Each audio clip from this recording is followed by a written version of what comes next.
Actually, the claimant did testify that in these positions, I believe both jobs, I took it to be that he actually had the opportunity to essentially change his positions, sit, stand, etc. as needed. So I would have to say yes.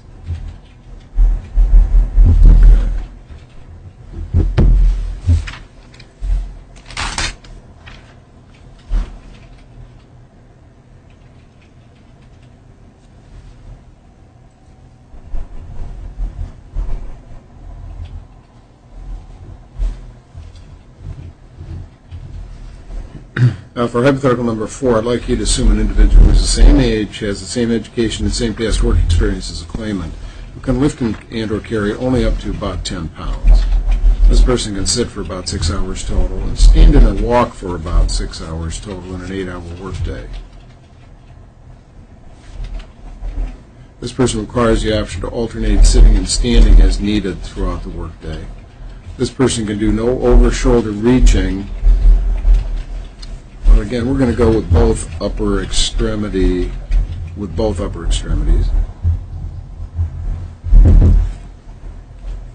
This person can occasionally climb, but do no balancing, stooping, kneeling, crouching, or crawling. This person can only occasionally handle, finger, and feel with the left upper extremity. Would such a person be able to perform any of the claimant's past work?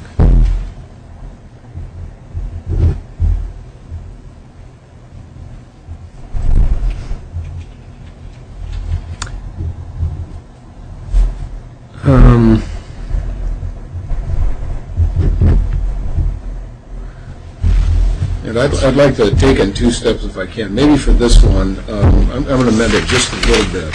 We're going to go with frequent handling, fingering, and feeling. But again, what do we have for the left upper extremity? Just that was all with the left upper extremity, right? Yes. But no, I think we also had no over-shoulder reaching with both upper extremities. Is that right? Correct. And a little more limited on the only occasional reaching, handling, fingering, and feeling with the left upper extremity. We're going to switch that to frequent for number 4. Then I'm going to ask it again for number 5. I want it just occasionally. He's got a little more limitation that he's claiming there. So can we do that in 2 steps there? Yes. Frequent in those reaching, handling, fingering, feeling on the left, and for hypothetical number 4. Yes, that was my hesitation. I think I put that for hypothetical number 4 with frequent still being allowed for the left. I believe, again, that certainly would allow with the past computer support specialist position. For the 5th hypothetical, then, with that being reduced to occasional. Yeah, just occasional with those. And again, that's occasional with the reaching, handling, fingering, and feeling with the left upper extremity.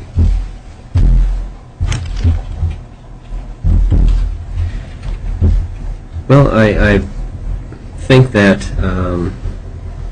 occasional being only one of the upper extremities,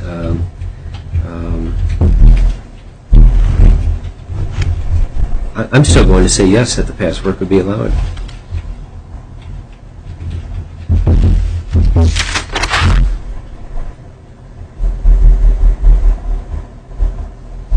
Part of the reason I did that in 2 steps, I got to go back and take a look at 10F, and that's one of the doctors who's given one of these capacity assessments at that level.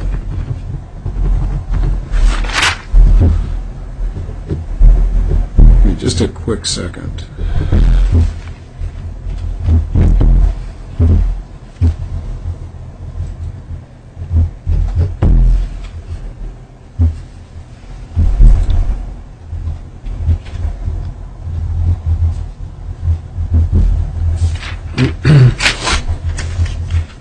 For hypothetical number 6, we're kind of stretching these out a little bit, I realize, but we're going to assume the same individual as described in hypothetical number 5. This person has to lie down on 2 occasions, other than regular normal breaks and lunch breaks, has to lie down for 15 to 20 minutes on each one of those additional work breaks, in addition to his other limitations. Would that person be able to perform on-premise past work?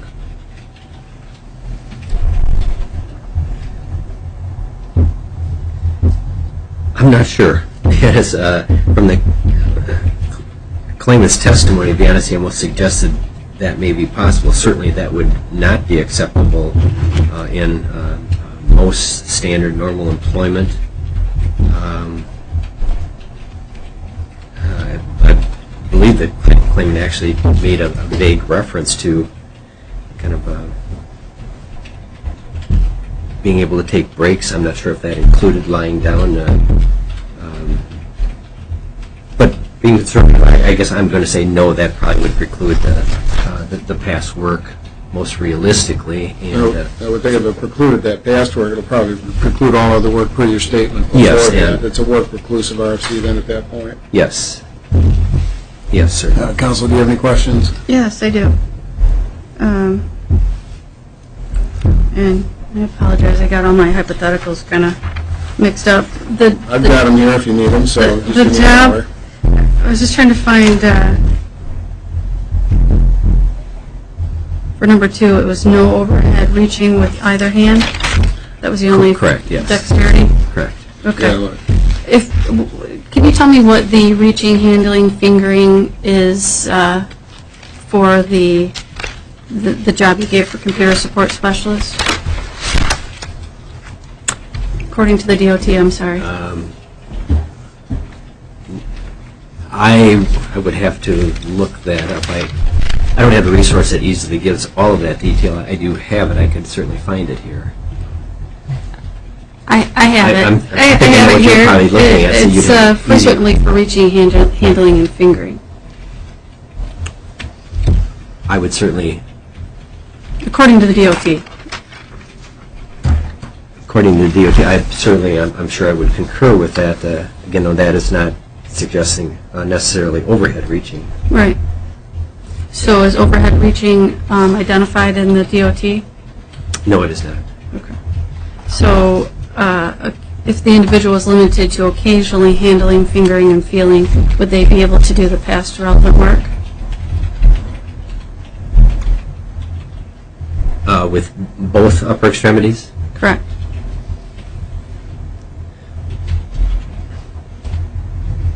I would say no, certainly not, I think, as this job would usually be performed, well, per the DOT, first of all, and then probably just the nature of what the claimant did, even though there were certainly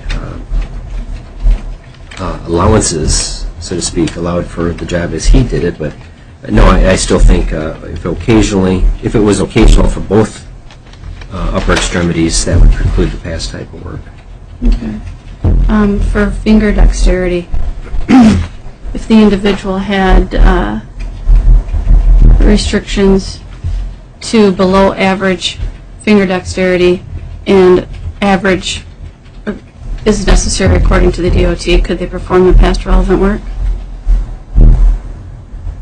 I'm sorry, I didn't catch all that. Below average finger dexterity? For finger dexterity, the DOT listed as a level 3, Okay.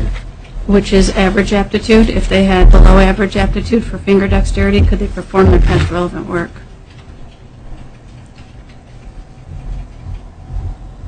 No, if, as the job would involve keyboarding, etc., no, then I think one would be doing it at subpar, less than average level. So no, I would say no, they could not do their past work.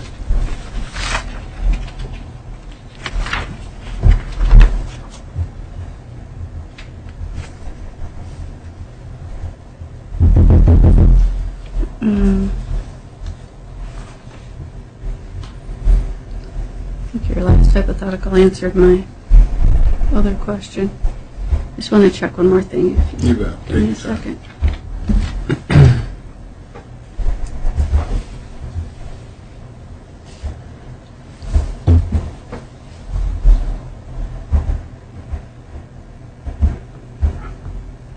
Same with manual dexterity. If we look at the DOT, it has a level 3 for average aptitude. If they had a below average aptitude for manual dexterity, would they be able to perform their past relevant work? No. Okay.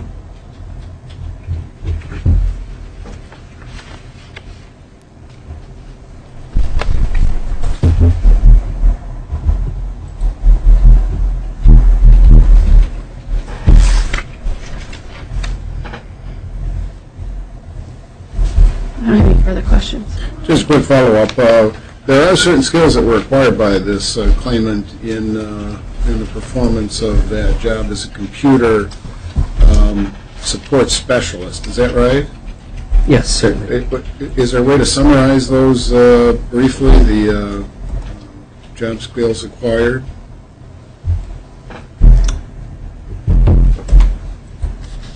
I think probably the best overall summary, I'm looking at the definition here, but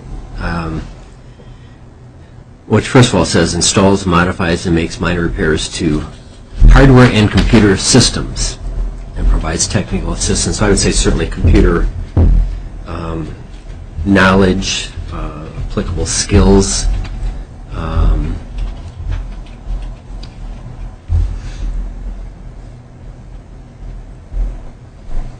I think that's probably the best overall summary, Okay. just like the computer knowledge and skills.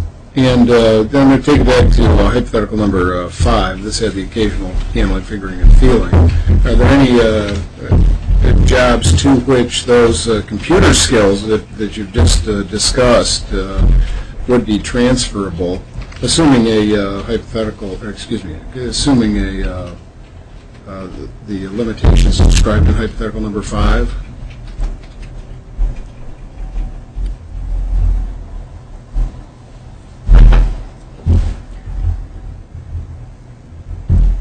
I'm sorry, Your Honor, I'm not quite following that. Well, are there any jobs that that such a person described in hypothetical number 5 that person could perform, assuming the skills that he's acquired, that these skills would transfer to any jobs that he could perform within those limitations? Well, despite the skill knowledge, I really think one would have the knowledge, but then need to apply it through, hands-on activities, keyboard use,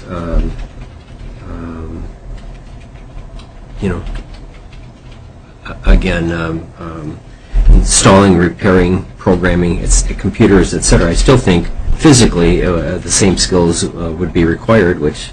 So those occasional limitations in the use of his upper extremities might cause a problem there in Yes. transferring those skills to other jobs, at least as we refer to hypothetical number 5. Is that right? Correct, yes. Okay, thanks. Yes. Anything else to follow up on there, Counsel? No, thank you.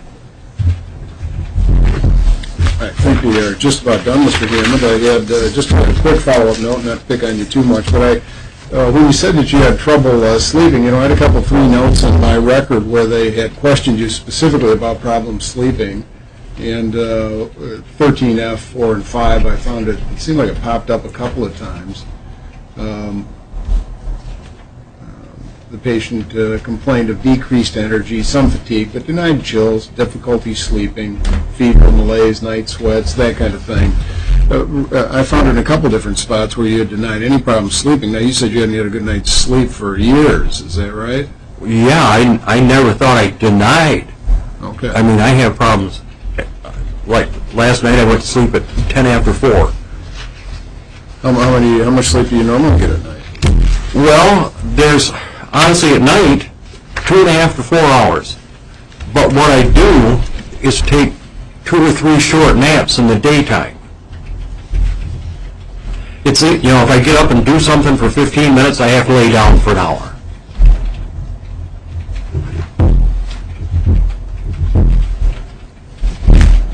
Are your naps much more, you say short naps during the day, more than 15, 20 minutes? I would say 45 minutes to an hour. Okay. I don't have any further follow-up on that, Counsel, do you? No. We're all set then. So, it'll probably take us a couple 3 weeks to get a decision out to you, so if you don't see it within that time that we're working on it, it's coming your way, okay? Now, is there anything else you want to discuss as we wrap up the hearing here? Just remember, it's dire need. Well, I'm in the process of... I'm not sure, I don't know if I want to leave the record open for the new doctor information unless you think it's going to be a panic then. You know, I mean, you do want to keep it moving, I know. But you also mentioned the doctor, what was he going to give us again? Well, I'm not sure what he has. He might not have anything because it's been so long. But at least until I talk to him and he says I can help you or I can't help you, I wouldn't like to close the door on that. Okay, well, maybe follow up. It'll take a while to get this into writing and get it done. So follow up and do it quickly. Let us know, let your attorney know if there's anything else that is coming our way there, and then we can kind of hold up until we get it, okay? Right, Let's at least find out if there's something there. I would think a phone call to the office, the nurse would say, yeah, we don't have anything, or we got 5 pages and there, fax them over, you know? Well, see, that phone call said Dr. Yell's no longer here. Last time we heard he was in Lansing. So that was as of last Friday. Okay. So I would assume that by this week, he's either going to be somewhere I can find him or he's not going to be. So I should know within a week. Okay. Do you want to keep it open a week? It's up to you. Do you want to keep it open a week? Well, is that going to delay everything? Yeah, we'll certainly slow it down at least a week or two. Oh, No question about that. Honestly, yes, I want to keep it open, but no, I can't afford to. I don't know how to answer that question. Okay, well, just get hustling on it, okay? And I'll tell you what, you call me if it looks like you got something and we need to... I should be able to. You should be able to find that out in the next 2 days. I should be able to find out yet. Ouch. This afternoon. Yeah, this afternoon. Okay, so I'm just going to go ahead and put it through. You'll call me, your attorney will call me if we need to hold it up, okay? Good, thanks. Good to see you, and I think with that, we're off the record. Thanks.